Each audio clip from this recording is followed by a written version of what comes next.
Nginibingelele ngiphinde namukele kuyona i-channel yami ehamba phambili i-radio inkeze lami igama engumfeze uNtuthu wakho malo bathi la sibona amagumede manje usemusha kule channel engizocela wenze sure ukuthi uyasubscribe ungakhohlwa ukucomment nokulike nokushare okukhulu kunakho konke bafethu isimanga esenzeke lapha endaweni yaseEastern Cape eCofimvaba lapha la kube khona nemvula ehlasele umuzi owodwa abantu bazibonela ngamehlabo lomhlola lona abanye abakhipha amafoni lapha nabevidoras nakuyilapha sibone khona enkundleni zokuxhumana ivideo kade trenda lapha kade kuna khona imvula enethe omuzini owodwa lapha mhlambe engingandi kakhulu nganza kwethu ake nginifakelele video nizibonele ngaweni ningathi umfezeko ningathi uradio inkezo seqamba manga wathi ngicela ukuthi nizibonele le video lena bese sihlangana kwi-comment section ushudluliso kwakho ukuphawula ngalolu daba nibe nosuku lumnandi ngithanda kakhulu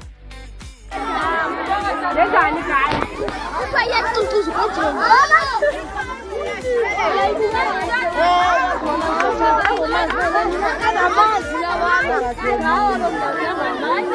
Hayi bo ndisonezile. Hayi guys yaqala uyibona le nto isenzeka. Ngidora yosana.